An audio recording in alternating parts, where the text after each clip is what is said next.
Дон, хоть и выглядит сегодня совсем не устрашающе, может преподнести массу сюрпризов. То мель неожиданную, то перекат бурный, то коряги да сплавняк. Маневрировать нам приходилось не меньше, чем Колумбу в поисках Вест-Индии. Благо, что при планировании экспедиции мы выбрали для путешествия лодки с водометным двигателем. Эти парящие над водой суда часто спасали нас в сложных ситуациях.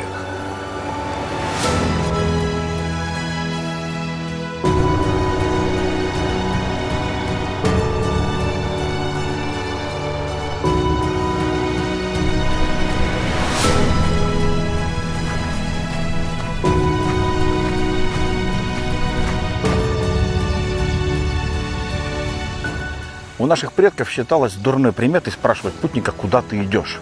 В ответ на такую бестактность странник имел полное моральное право сказать: да не твое дело. Ну или не в такой грубой форме: куда-куда, на Кудыкину гору. И я всегда считал, что Кудыкина гора — это такое вымышленное место, средневековый мем. А оказалось, она существует на самом деле. И где бы вы думали? На берегу Дона.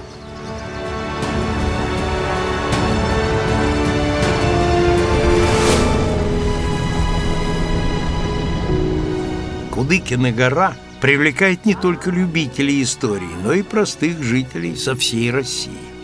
В этих живописных местах можно и отдохнуть, и прогуляться вдоль стен древней крепости. Вот так в небольшом селе сошлись мирные животные и воинственный форпост. Удивительное место, ничего не скажешь. Хочется верить, что этот заповедник будет еще долго радовать своих посетителей.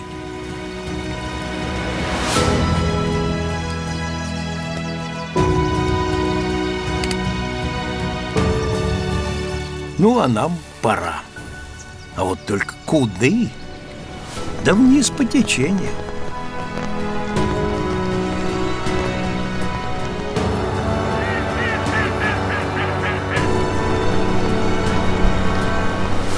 Местные краеведы говорят, что Дон разделял некогда обосновавшихся на его берегах монголо-татар. Так западный берег назывался Крымской стороной, а восточный – Ногайской. С тех пор прошло немало времени. Мирные крестьяне основали тут деревню с простым названием Конь-колодец. Коней много, пьют из колодца, все очевидно.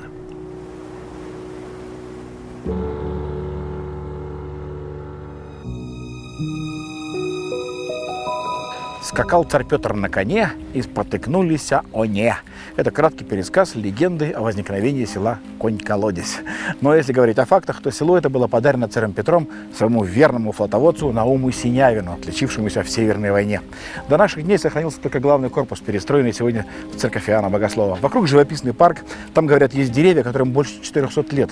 Так что здесь, в селе Конь-колодец, время меряют веками, а расстояние верстами. Адмирал Синявин, хоть и был блестящим капитаном, одержавшим немало побед, попал в немилость к царю Александру Первому и даже был понижен в должности. В те времена велись ожесточенные морские баталии между Россией, Англией и Францией. В 1808 году адмирал, чтобы сохранить корабли и людей, был вынужден пойти на соглашение с английским командованием, хоть и было у него указание от царя сжигать корабли при любых посягательствах со стороны Франции или Англии. Русская эскадра на год была пришвартована в Портсмуте. Лишь при Николае I адмирал вернулся на службу. Вот он, верстовой столб. Вот такими колоннами, может быть, архитектурно не столь изысканными, были размечены все дороги России. Здесь сказано, что до Москвы 432 версты. Верста по старинным мерам исчисления равняется 500 саженям. Нам привычнее понимать, что это немногим более километра. Вот так и углубляется наша экспедиция все дальше по реке, исследуя пути, по которым ходили великие люди. Многие тут рождались, многие окончили свой жизненный путь. Но каждый из них оставлял неизгладимый след в истории нашей страны. Давайте заглянем к одному из них в гости. В своем стихотворении «Веточка» Дмитрий Веневитинов будто бы описывает наше путешествие по Дону. Дмитрий, наверное, самый известный представитель своей фамилии. Хоть он не прожил и 22 лет, но в русской литературе занял свое достойное место. В биографии Дмитрия Владимировича есть и такой факт. Однажды он был арестован по подозрению в причастности к заговору декабристов. Проведя 3 суток под арестом, поэт был освобожден в связи с отсутствием каких-либо доказательств. Однако это событие сильно пошатнуло здоровье Веневитинова. Возможно, что именно в этих стенах родился замысел романа «Овод», ведь будущая писательница Этель Лилиан Войнич служила в этом доме гувернанткой, а сегодня бывшее поместье стало культурным центром. Здесь проводятся литературные вечера, звучит музыка. Приснится мне она, как весна зимой, петербургская княжна, золотой косой. Буду реять на ветру журавлем во сне, если только не умру от любви к княжне.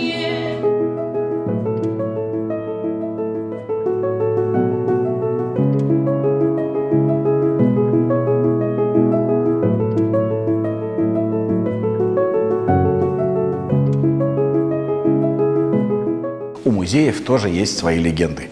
Говорят, что поздней осенью или ранней зимой в залах бывшего поместья появляется бабочка павлиний глаз. Точно такая, что когда-то нарисовал Дмитрий Веневитинов. Сотрудники музея думают, может быть, это душа юного поэта возвращается в родовое гнездо?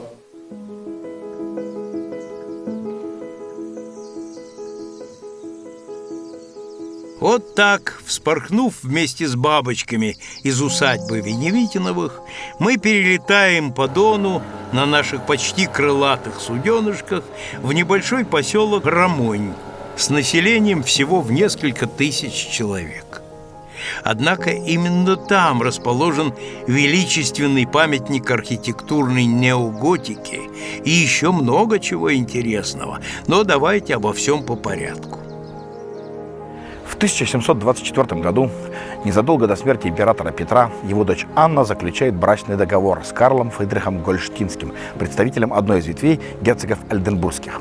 Так Романовы впервые породнились с Ольденбургскими, наследниками престолов в Дании, Швеции, Греции, Норвегии. А вскоре на русский престол садится Ольденбургский император Петр III, сын Анны Петровны. Потом долгое время царствует его жена Екатерина II, а вот после ее смерти Ольденбургские возвращаются на русский престол и больше не покидают его уже до самого 1917 года.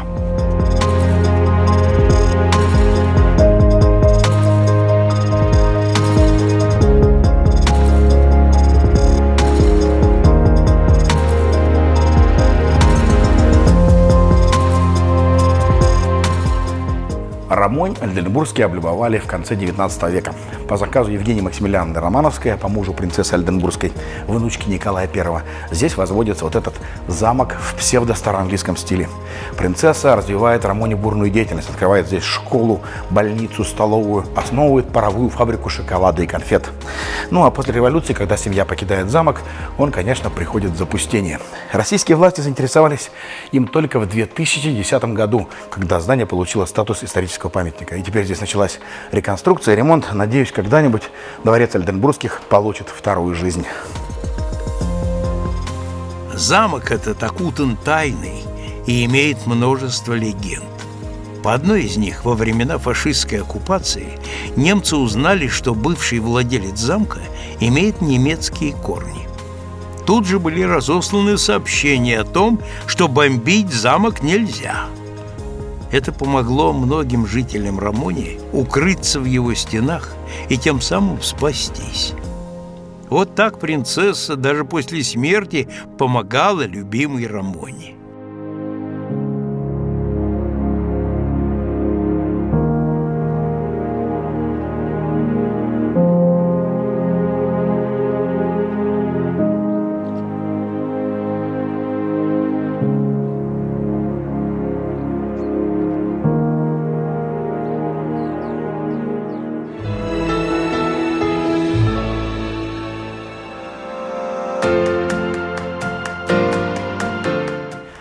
Жизнь простого народа, которая кипела за стенами замка Ольденбургских, тоже за последние 100 лет претерпела радикальные изменения, по пути растеряв многие из традиций, которые теперь приходится восстанавливать буквально по крупицам.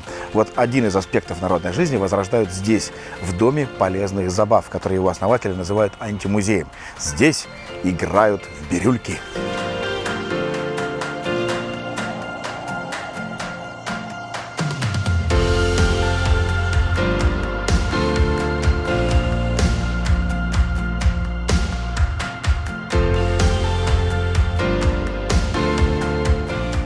Это старинная народная игра и действительно очень полезная, потому что развивает и мелкую моторику, и пространственное воображение, и усидчивость, и внимательность. Суть в том, что из кучи мелких вот этих предметиков нужно вытаскивать по одному, так, чтобы не затронуть и не двинуть остальные. Поверьте, это очень сложно, и вам понадобится вся ваша выдержка.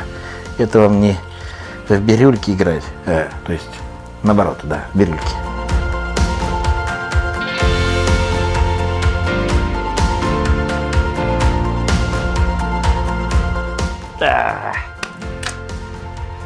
Продул. Все игры, которые мы делаем, в которые мы играем, состоят из маленьких круглых деревянных фигурок. Вот такие деревянные фигурки точатся на специальных токарных станках. Сейчас эти станки электрические, а когда-то давным-давно точили вот на таких станочках без всякого электричества. И мы с нашими гостями вытачиваем наш фирменный сувенир, вот такую жареную конфету. Почему она жареная, узнаете, если внимательно будете смотреть. Вот зажимаем заготовочку в станок и берем резец и начинаем точить.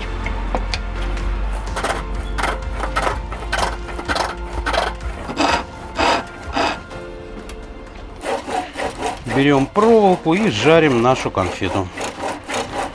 Если вы еще не догадались, то жареной эта конфета называется из-за характерного запаха дымящейся древесины, который слышится в процессе изготовления изделия. Символ сладкой жизни на память. Жаль, что такие станки и ремесла все больше становятся историей. Это сейчас за людей все делают роботы, а раньше мужик мог и горшок слепить из глины, и сруб за месяц поставить, и летучего голландца выстругать, коли царь-батюшка прикажет. Петровские судостроительные верфи появились не только на Дону, но и на его притоках. Вот здесь, на речке Воронеж, неподалеку от сегодняшнего поселка Рамонь, тоже строили корабли, пусть и небольшие. Но именно здесь появился на свет парусник Таймалар, первым капитаном которого был тогда еще молодой Витус Беринг, будущий капитан-командор, руководитель камчатских экспедиций.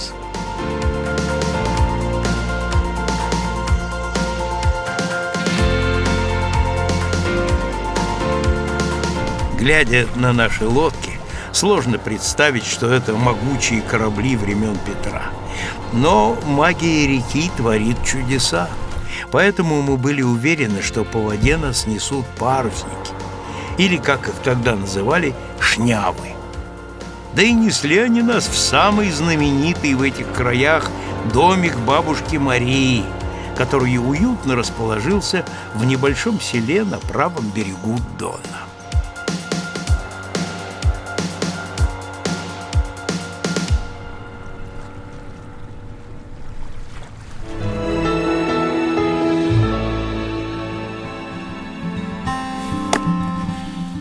Дворянская и народная культура в России много лет сосуществовали как два берега реки. Вроде бы рукой подать, а они пересекались. Вот только что мы были на левом берегу Дона, в дворянской усадьбе. А сейчас на правом берегу, в усадьбе крестьянина Парфенова. Гостеприимный дом бабушки Марии называется это место. Это не просто музей, это способ погружения в эпоху, в быт типичной крестьянской семьи Придонья. Здрасте.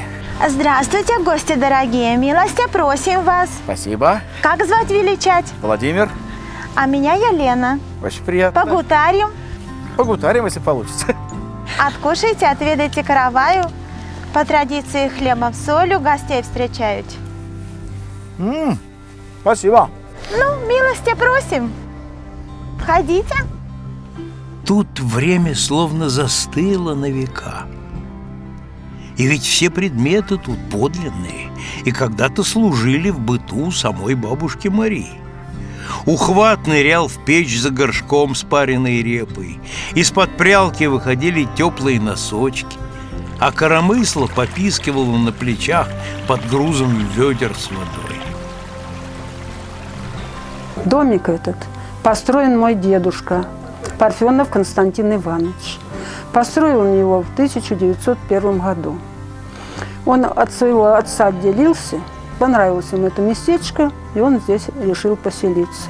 Переехал он сюда со своей женой, Анной Петровной, и 5 детей у него было. И он своими ручками, вот с сыновьями, сам построил этот домик. Строили его из пяточного кирпича. Из того же кирпича строилась наша вот церковь. Они ровесники. Церковь Параскевой Пятницы и наш вот этот домик. Почему образовали музей, я вам сейчас скажу. Первые 8 лет он у нас в заброшенном состоянии был. В коридоре вот в этом вот, в сенях, все обваливалось. Здесь тоже балки прогнили. Ну, в общем, приду я, погляжу вот так вот, душа болит. И однажды пришла, а тут у соседей работали армяне. Я подошла, говорю: ребятки, не поможете вы мне вот немножко тут вот восстановить, хоть чуть-чуть? Они говорят: да почему, поможем. Приходят мои девочки, понравилось. А поскольку Лена-то в музее работала, в Новоживотином, у нее это в голове там свое, она прям: мам, давай сделаем музей. Надо было воду подвести, подвели. Надо было газ подвести, подвели. Все на мою пенсию. А что там на моя пенсия? Всего ничего. Здесь вот эта комната, клеть, она была маминой святыней. Мы сюда не заходили. Все тут хранилось, как она, чего, что. Никто ничего не знал. Это, ее, хозяйской. И вот когда мы начали тут все разбирать, столько нашлось вот этих вот вещей, которые сейчас уже нет. Вот так вот и возник этот музей. Как за Доном, Доном за рекою, как за Доном, Доном за рекою, стояла, думала, девчоночка молода, стояла, думала, девчоночка молода, ой, сад, виноград, до утра гулянка, а кто ж виноват, Зоренька, Зарянка, Зоренька, Зарянка. Гостеприимный дом бабушки Марии. Заходите в гости. Подруга, погляди. Ты погляди, хозяйка как постаралась. Ох, старались, девки старались, и стол-то накрывали для гостей-то наших. Да, Ну, я так не знаю. рецепт тогда надо обязательно спишем. А да, Галя, а можно мне огурец?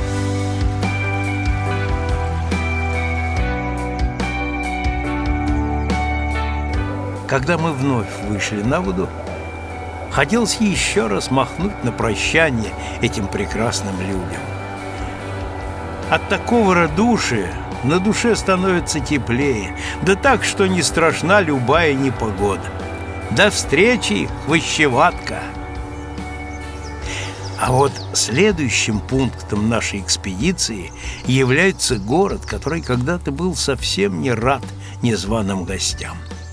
Жители Семилук оказали, пожалуй, самое яростное сопротивление наступлению фашистских войск. В те времена практически все мужчины пошли на фронт, и большая их часть так и не вернулась.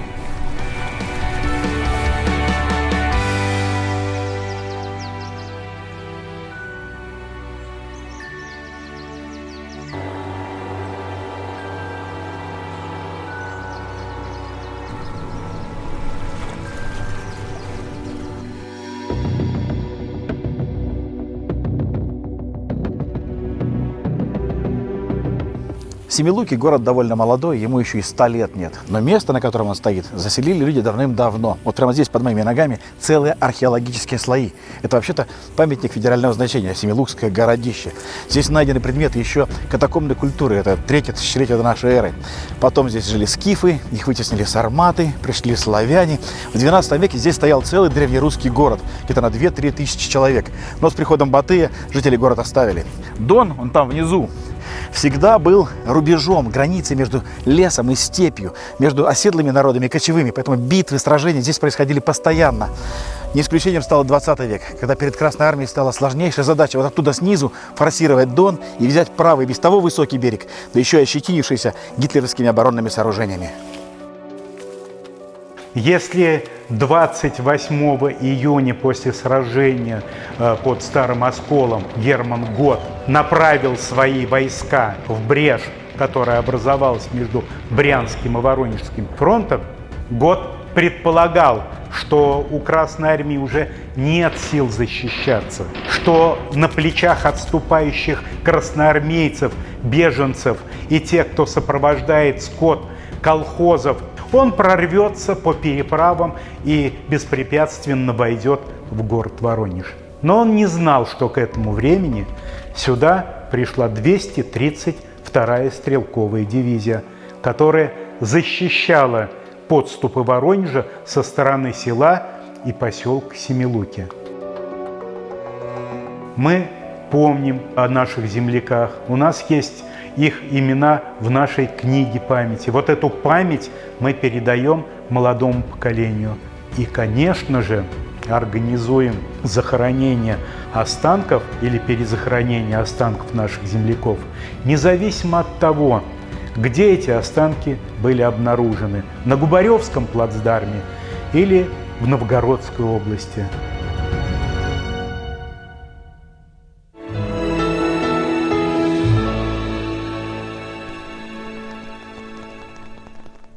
Целью нашего проекта является не только историческая и культурная экскурсия по реке, но и серьезный анализ экологической ситуации в регионе. Устье реки Воронеж стало первым местом, где мы взяли пробы воды на экспертизу. В следующих сериях мы расскажем, что кроме рыбы можно найти в местной воде.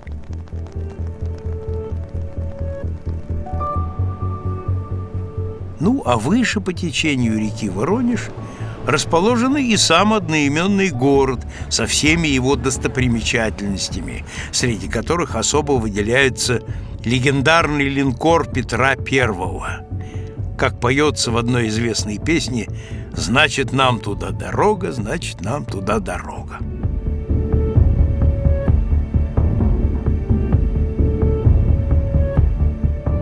Воронежское водохранилище сравнительно молодо.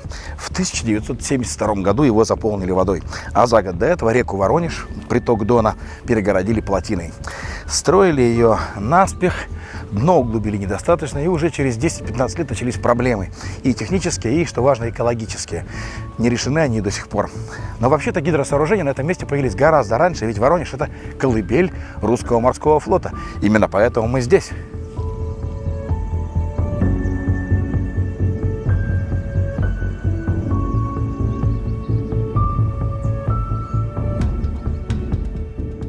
Для строительства флота вырубаются окрестные леса, и, как следствие, река мелеет.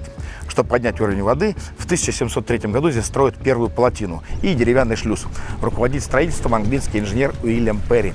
Этот шлюз проработает до 19-20 века, когда его полностью реконструируют. Сегодня он тоже используется нечасто, но, тем не менее, это действующее гидросооружение.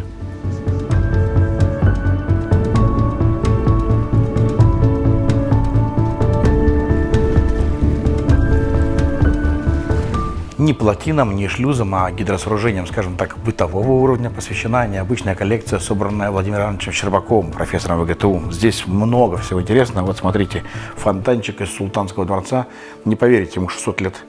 Или вот, например, смеситель из каюты Сталина с крейсером Молотов, подлинный. Есть фрагмент деревянного первого воронежского водопровода. Есть жетоны, которыми рассчитывали с водовозами. И есть 600 унитазов, ну, правда, не настоящих, а в виде уменьшенных моделей.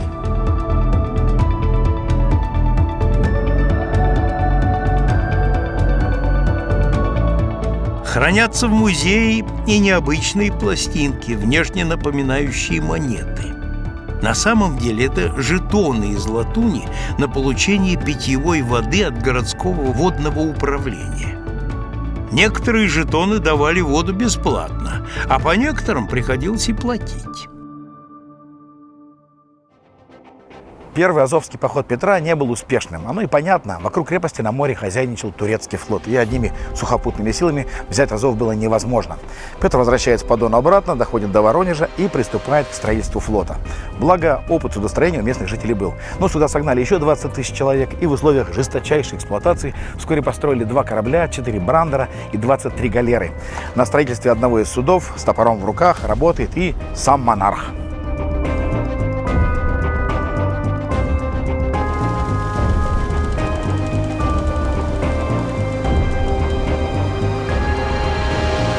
А 2 года спустя на Воронежских верфях построят корабль по проекту самого царя Петра.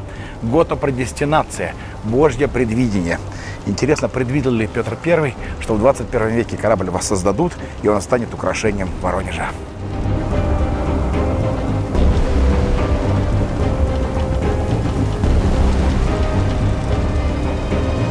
Очень много технологических новшеств царь Петр закладывает в этот корабль.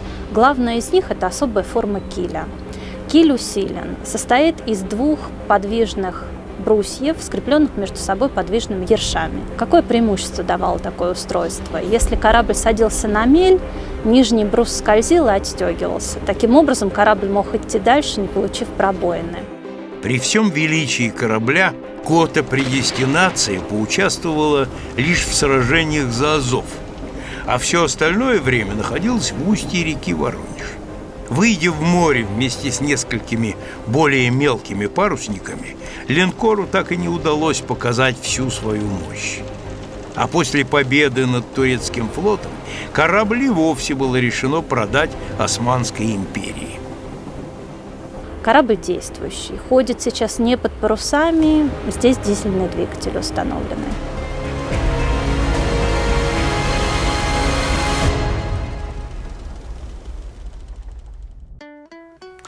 Обычно музейные экспозиции рассчитаны на рассматривание, но здесь, в Музее забытой музыки, экспонаты можно не только увидеть, а самое главное – услышать. Потому что жалейка, гудок, волынка – все мы слышали названия этих старинных музыкальных инструментов, но никогда не слышали, как они звучат, ведь никто на них не играет. Ну, почти никто.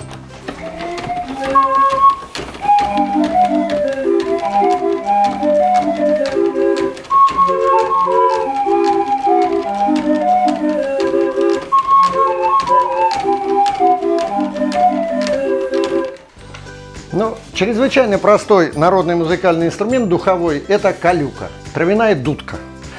Делается очень просто. То есть мы идем в поле, ищем пустотелую траву, делаем небольшой скосик, отверстие, заостряем кромочку, а дальше вот начинается сложность. Нужно губу или язык засунуть внутрь трубочки и создать, собственно говоря, свисточек.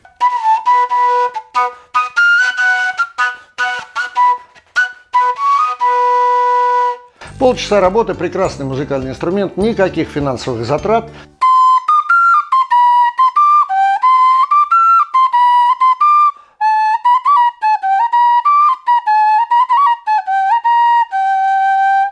Ну, гусли. Гусли бывают разные. Гусли бывают шлемовидные, крыловидные. Есть гусли поповские, есть гусли клавишные. Но вот эти гусельки, они 60 лет назад, мы про них ничего не знали. И только благодаря раскопкам в Великом Новгороде мы вдруг узнали, что вот в слоях 11, 12, 13 века у нас найдены только такие музыкальные инструменты. Садко, Баян, Ставр Годинович, Добрыня Никитич, если верить археологии, должны были играть вот на таком музыкальном инструменте.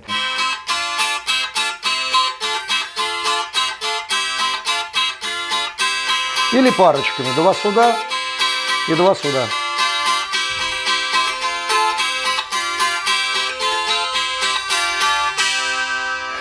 Рядом с гусельками у нас тоже стоит чрезвычайно интересный музыкальный инструмент, смычковый. Ну, народ обычно говорит, что это скрипка, но он родственник скрипки, но не скрипка. У него есть свое название, все про него слышали. Называется инструмент гудок. В 18 веке есть описание. Якоб Штеллин, немец, жил в Санкт-Петербурге, и он у него есть статья «Известия о музыке в России». Про гудок он пишет так. Издает резкие пронзительные звуки, ни для чего более не приспособлен, кроме как для деревенских танцев.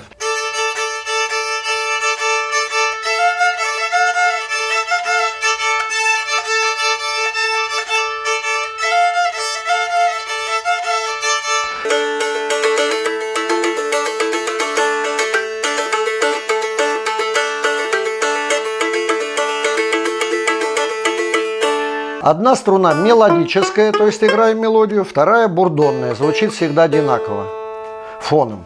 Редко в каком дворе, пишет Штеллин, не встретишь мужичка, который на этом поистине антихудожественном музыкальном инструменте не наигрывал бы своих вещичек дворовым девкам. Доступность объясняется тем, что купить его можно в любой мелочной лавке, а еще больше тем, что очень легко изготовить самому. И описывает Якоб Штеллин русский народный инструмент под названием балалайка. То есть балалайка в 17-18 веке была абсолютно не такая, какую мы знаем ее сегодня.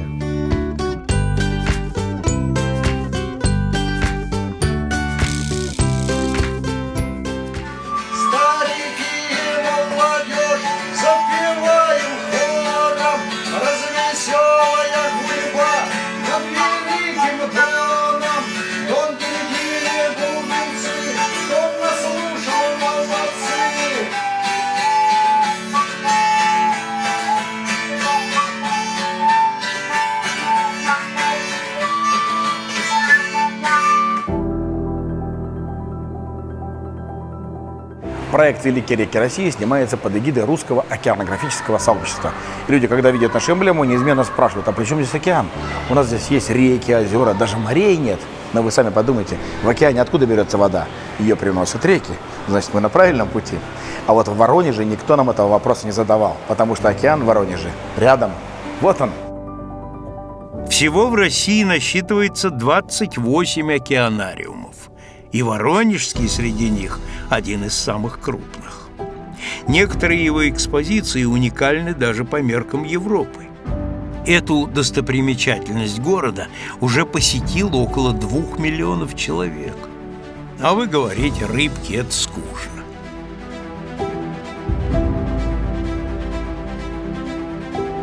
В Воронежском океанариуме живут несколько сотен видов рыб. И акулы, мурены, скаты, пираньи. Есть здесь млекопитающие, обезьяны, сурикаты, ленивцы. Есть и крокодилы, черепахи. Есть даже пингвины. Такой мир в миниатюре. Хотя 1,5 миллиона кубометров воды – это, наверное, не миниатюра. Открылся Воронежский океанариум в 2011 году, а уже в 2015 стал первым среди российских океанариумов и 7-м в Европе. Глядя на всю эту красоту дикой природы, невольно задумываешься о разрушительной деятельности человека. И очень хочется сберечь природу для будущих поколений. В городе о такой проблеме не только думают, но и предпринимают конкретные шаги.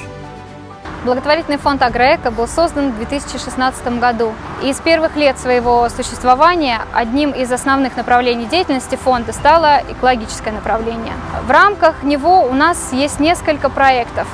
Первый проект – это проведение экоуроков в школах сельских поселений Воронежской области. На этих уроках наши специалисты-экологи пытаются объяснить и рассказать детям, что такое экология, зачем и почему важно беречь природу. Что такое раздельный сбор мусора, что такое вода как природный ресурс и так далее. Все эти уроки проводятся в форме интересных конкурсов и викторин, что, несомненно, очень интересно для детей. И что самое важное, учителя нам несколько раз уже рассказывали, что после подобных уроков дети сами стараются проявить себя как в роли активистов, экологов и уже начинают сами предлагать реализацию каких-то экологических проектов. Вторым очень важным направлением в нашей деятельности является проведение экологических мероприятий в форме субботников. Ну и раз уж разговор зашел о детях, как тут не вспомнить одного из самых любимых детских писателей? Воронеж, на удивление, литературный город. Мы пока гуляли по улицам, видели памятники Бунину, Кольцову, Высоцкому, Есенину, Пушкину, разумеется. Есть даже памятники литературным героям. Белому биму, черное ухо, собаки. Самуил Яковлевич Маршак тоже родился в Воронеже. На его стихах и веселых переводах выросло не одно поколение. Ну, помните, «Мистер Твистер», «Человек с улицы Бассейной», «Кошкин дом», «Дом, который построил Джек». А вот одно стихотворение Маршака как будто адресовано прямо нашей экспедиции. А я переадресовываю его вам. Желаю вам цвести, расти, копить, крепить здоровье. Но для дальнего пути главнейшее условие. Пусть каждый день и каждый час вам новое да будет. Пусть будет добрым ум у вас, а сердце умным будет. От памятников рукотворных река переносит нас к памятникам археологическим. В небольшом селе Костенки, заложенном как город в 1642 году боярским сыном Богданом Каминским, нас уже множество тысячелетий ждут кости древних созданий. Кстати, и название села появилось именно из-за наличия огромного количества костей. Окрестности сел Костенки и Борщево – это настоящий эпицентр археологической активности. Здесь на небольшом, в общем-то, участке, 15 километров вдоль правого берега Дона, найдено огромное количество археологических объектов. Раскопки здесь ведутся 140 лет, и за это время обнаружили порядка 30 стоянок древнего человека, и каждая из них многослойная. То есть следы оставлены разными культурами в разные эпохи. Таким образом, общее количество памятников получается больше 70. Это превращает Костенки в настоящий археологический клондайк.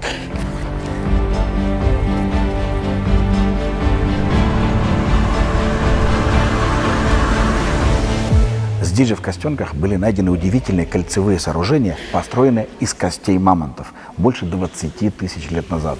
Первую из таких находок сначала накрыли защитным куполом, а теперь здесь построили археологический музей-заповедник Костенки. Эти постройки археологам дали больше вопросов, чем ответов.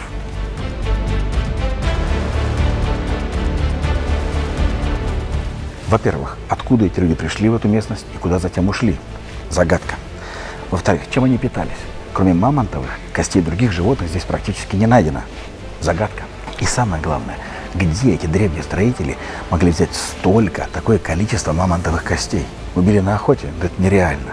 Специально разводили? Но тогда это сенсация. Нашли мамонтово кладбище.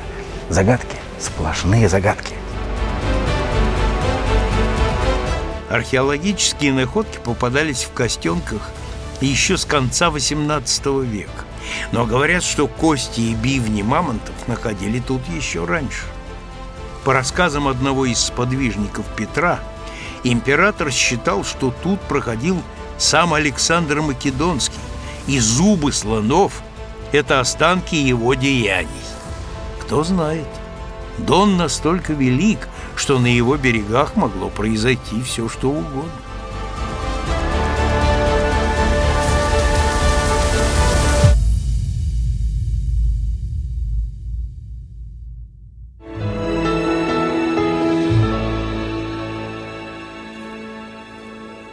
А маршрут и правда вышел крайне сложным. Нам частенько приходилось задуматься о том, что к подобным сплавам нужно подходить со всей ответственностью. И дело тут не только в физической силе, которая, безусловно, тоже важна. Дело больше в выдержке и силе духа. Порой так хотелось вернуться в свои привычные условия с кроватью и трехразовым питанием. Но отчаянная жажда приключений и мужская гордость двигали нас все дальше вниз по течению. Вот такие меловые столбы-останцы, результат многовековой эрозии, на Дону называют дивы. Отсюда и название местности Дивногорье. Звучит красиво, и на самом деле здесь можно часами бродить, дивясь удивительному сочетанию работы природы и человека. Вот эта церковь называется Сицилийской иконой Божьей Матери, она целиком вырублена в толще скалы. Считается, что сицилийская икона Божьей Матери спасает людей от болезней и стихийных бедствий. Православная церковь отмечает праздник иконы 18 февраля.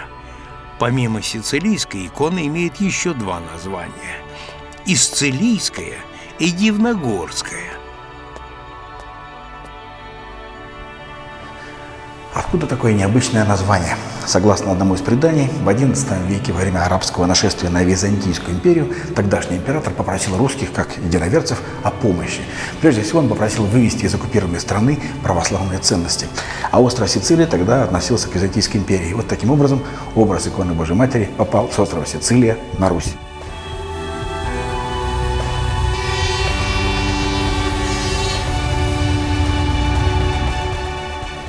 А вон внизу петляет речка Тихая Сосна. Вот там, где она впадает в Дон, находится Дивногорский мужской монастырь. Он тоже целиком вырублен в меловой породе.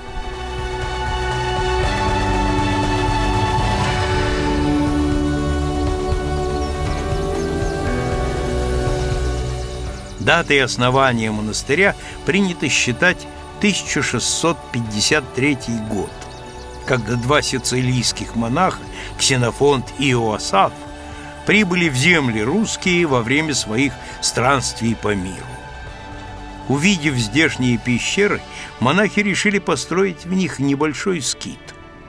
Поскольку в те времена велась война с татарами, к новообразованной монашьей обители было направлено несколько десятков монахов. Они обнесли скит стеной и начали углубляться в пещеры, чтобы укрываться от пристальных взоров недругов. Первым настоятелем монастыря стал игумен Гурий, который выписал жалованную грамоту, признававшую монастырь действующим. Есть и еще один интересный факт. Во времена особо сильных волнений и опасностей монастырь оснастили пушками для обороны. Таким образом, монахи показали неприятелю, что готовы защищать Божье место своими силами. И снова наперегонки с непогодой и ветром по речным волнам. Нашей экспедиции пришлось разделиться, чтобы успеть за короткий промежуток времени охватить все самое интересное. Часть команды пошла по суше к месту соединения двух великих рек России. Ну, а самые сильные пошли по воде, чтобы встретить и поговорить с донскими людьми, что живут и бережно хранят традиции предков.